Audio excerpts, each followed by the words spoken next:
Assalamualaikum warahmatullahi wabarakatuh, rekan-rekan semuanya, insan pengadaan dimanapun Anda berada.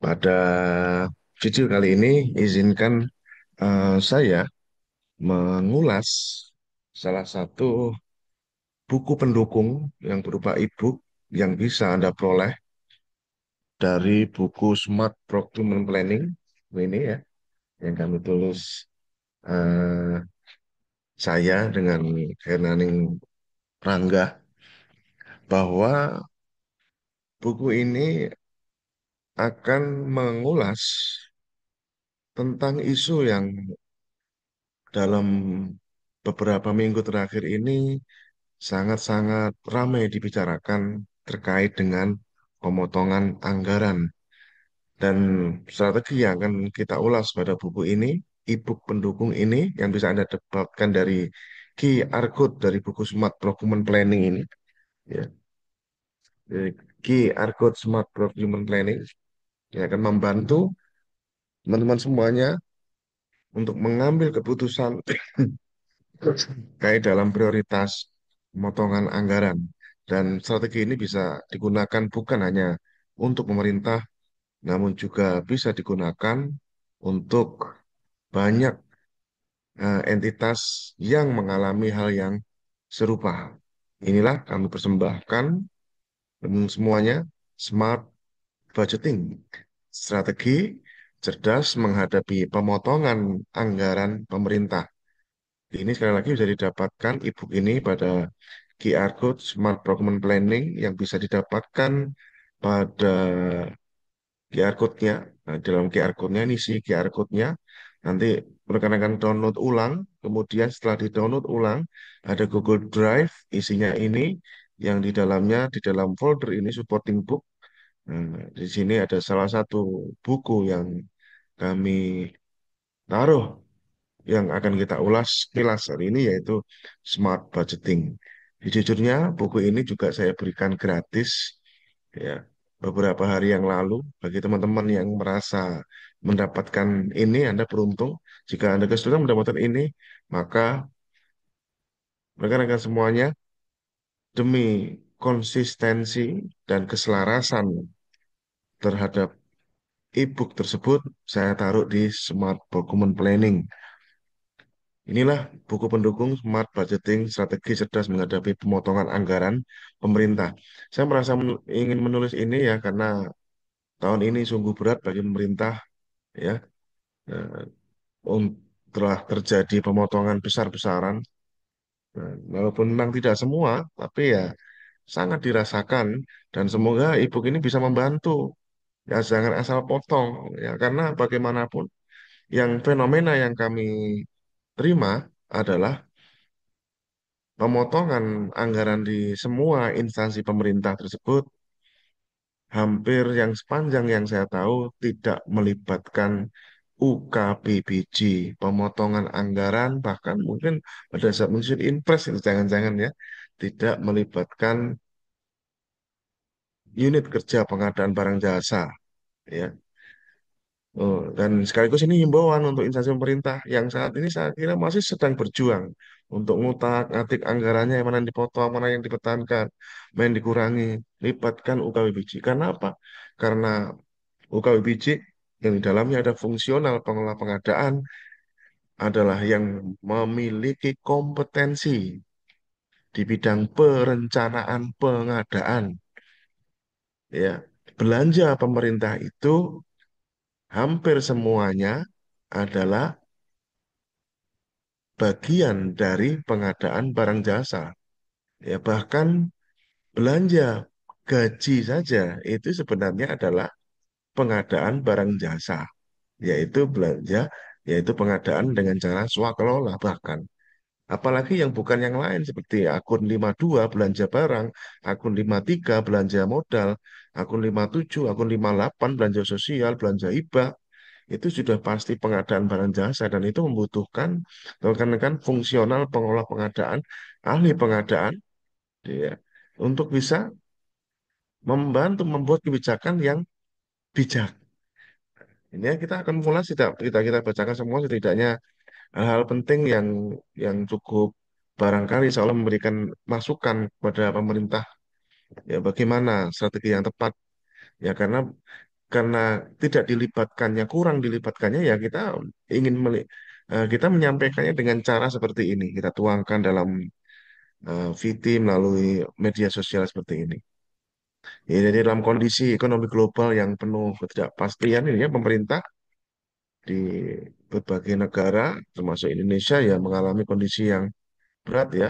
Saat ini pemerintah Indonesia sedang menerapkan kebijakan pemotongan anggaran sebagai salah satu strategi untuk menjaga keseimbangan fiskal dan meningkatkan efisiensi penggunaan dalam negeri. Nah, melalui tinjauan yang komprehensif ini kita akan membahas bagaimana pemotongan anggaran itu benar-benar smart, dapat diterapkan untuk mencapai efisiensi tanpa, ini yang penting nih ya, tanpa mengorbankan kinerja pelayanan publik dan stabilitas ekonomi nasional. Ya, ini yang jadi fokus dari e-book ini. Bukan hanya sekedar strategi memotong anggaran, tapi bagaimana kita melakukan pemotongan, pengurangan tanpa mengorbankan kinerja pelayanan publik dan stabilitas ekonomi nasional. Nah, ada beberapa teori yang saya jadikan landasan ya dan semoga teman-teman di sini pengambil keputusan di perencanaan bisa berkiblat pada teori-teori ini. Pertama, teori cutback management dari Charles Levin tahun 1978. eh, Artikel ini Organization Decline and Cutback Management ini diterbitkan dalam Public Administration Review. Ini mengidentifikasi ada tiga strategi utama dalam pemotongan anggaran. Disebut across the board cuts, pemotongan merata, target cuts, pemotongan terseleksi, manajemen improvement, efisiensi manajemen. Ya, pemotongan merata, pemotongan terseleksi, efisiensi manajemen. Silahkan nanti bisa dipelajari lebih dalam. Teori yang kedua adalah The Politics of Public Budgeting dari Irene Rabin tahun 2019 ya Irene Rubin. Beliau memperkenalkan ada konsep yang namanya smart decline. Smart decline yang menekankan bahwa pemotongan anggaran harus dilakukan dengan perencanaan strategis, bukan sekedar mengurangi nominal belanja. Strategi pemotongan anggaran menurut Rubin itu ada empat macam: strategic planning, performance measurement, stakeholder involvement, dan long-term sustainability. Empat konsep di dalam artikel ini. Teori ketiga yang bisa dijadikan pertimbangan adalah strategic cost management dari Sheng and Govindrajan. Teori ini menekankan bahwa pemotongan anggaran itu dilakukan dengan mempertimbangkan posisi strategis organisasi. Pendekatannya ada tiga: value chain analysis, strategic positioning, cost driver analysis. Ya, value chain, strategic positioning, dan cost driver analysis. Teori keempat yang bisa dijadikan pertimbangan adalah dari um, Wildavsky tahun 1964, buku yang sangat lama, cukup lama, tapi populer. The Politics of the Budgetary Process. Ada dua pendekatan dalam penganggaran, yaitu incrementalism dan decrementalism. Incrementalism yaitu penganggaran dilakukan dengan mempertahankan pola historis dan hanya melakukan perubahan kecil. Ini juga cenderung terjadi kan ya di pemerintahan kita. Atau decrementalism, pengurangan anggaran dilakukan dengan sistematis dengan mempertimbangkan kelayakan politik, teknis, administratif. Ya, pendekatan ini menekankan pemotongan itu harus mempertimbangkan konteks historis dan tantangan implementasi. Teori kelima dari Cohen tahun 2016, Handbook of Public Administration, buku yang sangat terkenal, bahwa ada kerangka yang disebut dengan strategic budget reduction itu mencakup program evaluation, priority based budgeting, zero based review, dan performance analytic. Keenam ada performance budgeting dari OECD countries 2017 bahwa dalam mengembangkan pendekatan berbasis kinerja dalam pemotongan anggaran, indikatornya adalah outcome measures, output measures, efficiency measures, cost effectiveness measures. Ketujuh, teori resource defense dari Pfeffer and Salmsic. Ya, teori ini menyatakan bahwa organisasi bergantung pada sumber daya eksternal dan dalam situasi keterbatasan anggaran. Organisasi itu harus mampu beradaptasi dengan cara mengelola hubungan dengan penyedia sumber daya, menjaga core capabilities, dan menyesuaikan strategi dalam kondisi keuangan yang berubah.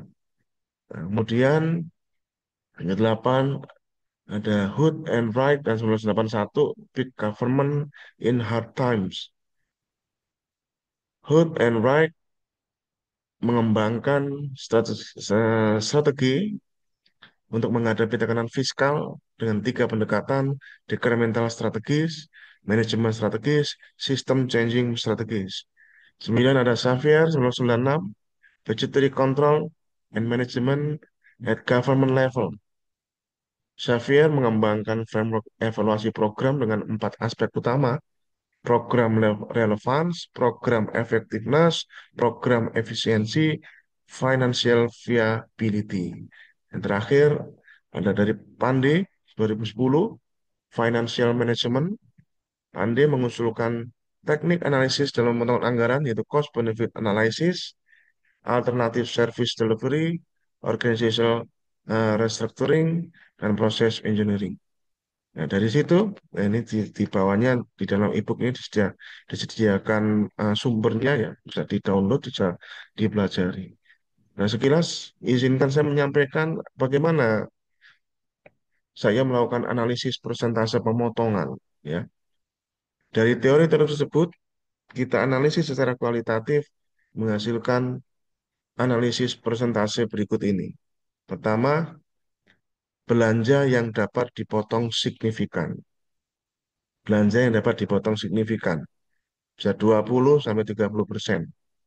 Justifikasinya studi efisiensi belanja pemerintah dari World Bank, kemudian pengalaman internasional bahwa World Bank itu di 2018 dalam laporan government spending efisiensi menyatakan bahwa belanja non esensial pemerintah di berbagai negara itu memiliki potensi penghematan itu 20 sampai 30%. Itulah angka 20-30% itu dari mana angkanya?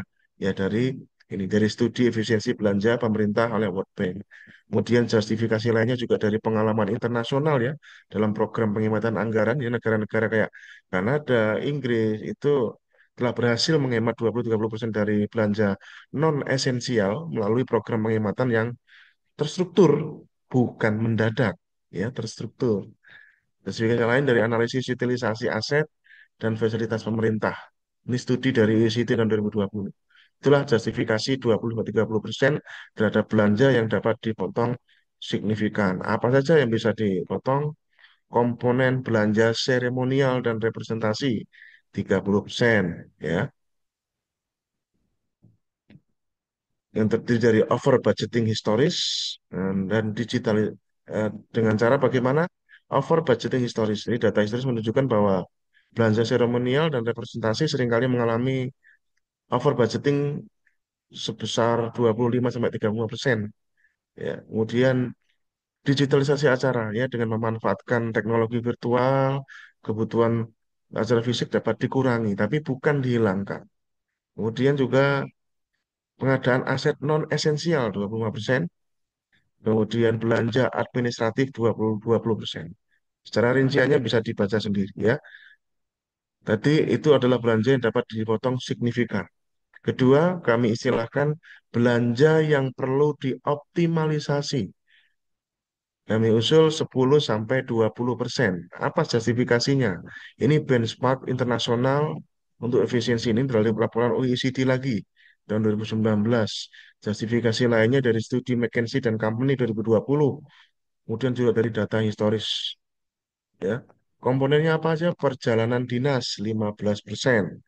Solusinya dengan hybrid meeting, optimalisasi jadwal dan rute. Nih solusinya. Hybrid meeting, optimalisasi jadwal dan rute. Ini adalah yang perlu dioptimalisasi loh ya. Bukan dihapuskan ya. Dioptimalisasi. Semoga bisa membedakan. Yang di atas tadi saya berbicara belanja yang dapat dipotong signifikan. Yang ini B, saya berbicaranya adalah belanja yang perlu dioptimalisasi. Apa yang perlu dioptimalisasi? Perjalanan dinas dengan cara bagaimana? Hybrid meeting, optimalisasi jadwal dan rute.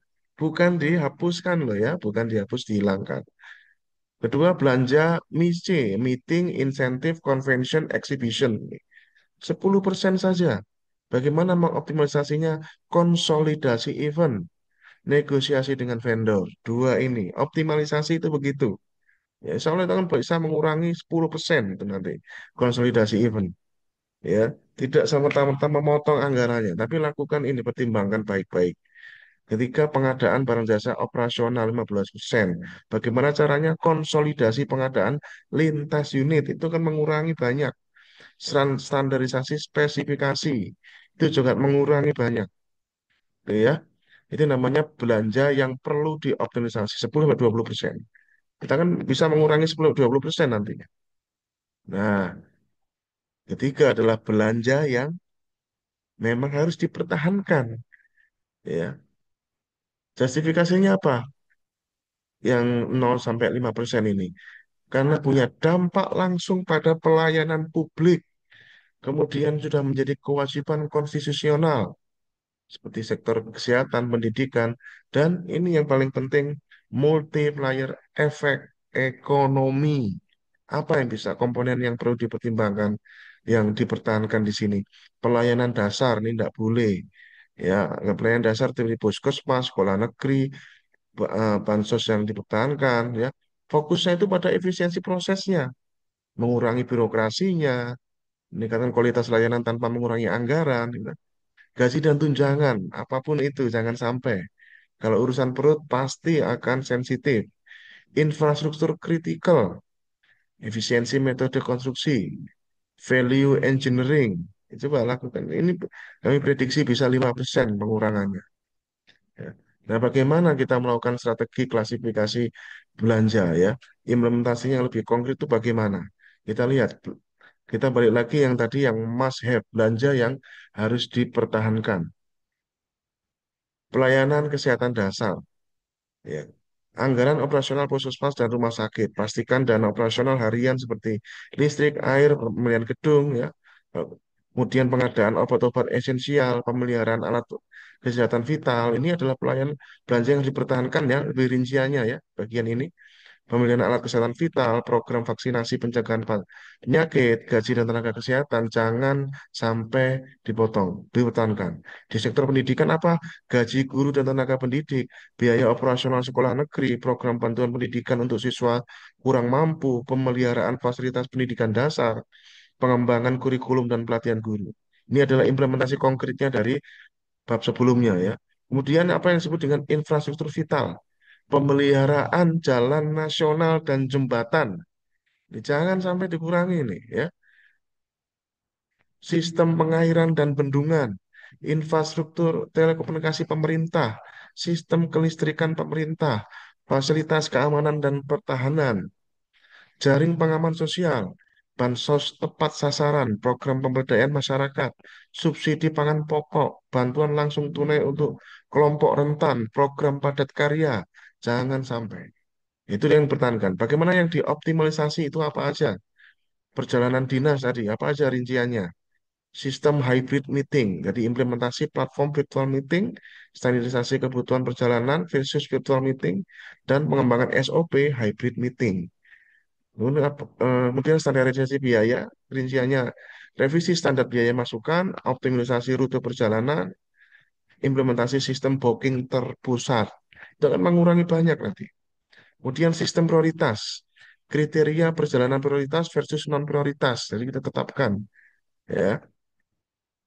Kemudian mekanisme persetujuan berjenjang, evaluasi outcome perjalanan dinas. Ini akan mengurangi banyak hal nanti, ya.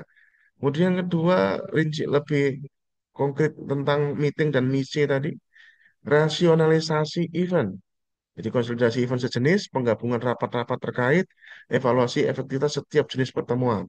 Kemudian optimalisasi paket, misalkan kontrak payung dengan penyedia, standarisasi paket meeting, negosiasi volume dengan vendor. Dia manajemen lokasi, ini manajemen lokasi, yaitu rotasi venue untuk pemerataan ekonomi, pemanfaatan fasilitas pemerintah, optimalisasi kapasitas ruang. Nah, kemudian dari sisi pengadaan barang jasa, konsolidasi pengadaan, kemudian standarisasi, e-katalog dan framework kontrak, ya, perluasan cakupan e-katalog, implementasi kontrak payung, ini kan banyak memotong.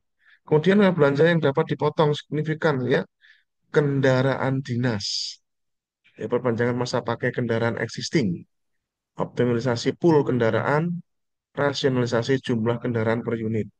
Dan apa nih? Renovasi dan pengembangan gedung. Ya, ini bisa dipotong signifikan. Prioritas keselamatan dan estetika, penundaan renovasi non-struktural, optimalisasi ruang existing, dan seremonial event, simplifikasi protokol acara, pembatasan undangan dan peserta, digitalisasi dokumentasi. Belanja administratif apa yang bisa dipotong signifikan? Implementasi paperless office, sistem administrasi elektronik, digital archiving. Kemudian operasional kantor, optimalisasi penggunaan utilitas, rasionalisasi ATK dan supplies, efisiensi penggunaan ruang. Di sisi representasi, pembatasan jamuan tamu, standarisasi souvenir, rasionalisasi keprotokolan, yang pengadaan premium, peralatan kantor, kemudian furniture dan perlengkapan, ya, strateginya ada di sini ya, pembatasan create furniture, pemanfaatan existing inventory, repair and replace analysis, ya. Nah, sekarang bagian berikutnya saya akan berbicara mengenai dampak dan pertimbangan nasional, ya. Dampak ekonomi, pertimbangkan sektor ini. Sektor niche dan pariwisata, hotel berbintang. Kalau kita asal sembarangan motong, pertimbangkan. Ini akan terjadi penurunan okupansi 20 sampai 30% dari event pemerintah. Itu apa-apa akibatnya? PHK 5 sampai 10% karyawan hotel. Penurunan pendapatan restoran hotel 15 sampai 20%. Ini ngeri. Kemudian apalagi nih? Venue dan convention center. Pembatalan pengurangan 30 sampai 40% event pemerintah. Impact pada jasa catering, dekorasi, multimedia. Pengaruhnya juga akan pengaruh pada pendapatan parkir dan retail. Solusinya apa? Diversifikasi target market ke sektor swasta, pengembangan paket hybrid event, program efisiensi operasional hotel. Tadi yang sudah dijelaskan sebelumnya. Kemudian rantai suplai pengadaan. Pertimbangan ini akan terdampak nantinya nih rantai suplai pengadaan. Kalau tadi dampak ekonomi yang pertama dari sektor hotel dan niche, dampak yang kedua dari rantai suplai pengadaan. Seperti apa contohnya? Distributor ATK dan elektronik. Kalau kita sembarangan motong, akan terjadi penurunan order 25% sampai 35% dari instansi pemerintah. Dampak pada stok dan cash flow, risiko kredit macet pada subdistributor, kontraktor bangunan, pengurangan proyek renovasi sampai 40 sampai 50%, impact pada pekerja harian, konstruksi, pengaruh pada supplier material. Solusinya apa? Diversifikasi portofolio klien, restrukturisasi bisnis model, pengembangan layanan maintenance. Dampak berikutnya adalah UMKM dan ekonomi lokal. Pertimbangan benar-benar. Catering UMKM, penurunan order rapat 30 sampai 40% bisa terjadi. Dampaknya pada pekerja dan supplier bahan makanan. Itu juga risiko keberlanjutan usaha, bangkrut. Jasa percetakan juga akan berimbas. Pengurangan order 40 sampai 50% karena digitalisasi. Impact pada pegawai dan subkontraktor. Itu dampak ekonomi. Dampak sosial apa ini? Perlindungan kelompok rentan, penerima bantuan sosial, keluarga prasejahtera dengan anak sekolah, lansia tanpa pendapatan tetap akan kena dampaknya, ya. Kemudian apalagi yang terdampak sosial, program pemberdayaan. Contohnya pemberdayaan ekonomi UMKM binaan, pedagang pasar tradisional, pengrajin lokal akan kena dampaknya itu. Ya, kemudian layanan publik, wah ini yang mengerikan, jangan sampai ya pelayanan kesehatan seperti puskesmas, klinik, posyandu, vaksinasi, imunisasi, pendidikan dasar, operasional sekolah negeri, program bantuan siswa miskin, pengembangan guru, ya. Seperti itu. Nah, bagaimana strategi mitigasi komprehensifnya? Program pendampingan sektor pertama. Program pendampingan sektor. Dari sektor musik, insentif pajak temporer. Untuk saat ini saja bisa pertimbangan itu. Program hibah transformasi digital misalnya. Fasilitasi akses pembiayaan di sektor musik. Ya, strategi mitigasinya. Kalau yang UMKM, apa yang bisa dilakukan pemerintah dari bagian yang terdampak ini? Pelatihan adaptasi bisnis. Ya, seperti dengan AI, pendampingan akses pasar baru, program kredit lunak. Kemudian dari komunikasi publik, strategi implementasinya bisa disampaikan sendiri ya. Nah, itulah rekan-rekan semuanya. Semoga tulisan ringkas ini yang merupakan supporting book ini ya, bisa menjadi pertimbangan di mana rekomendasi implementasinya bagaimana, teman-teman.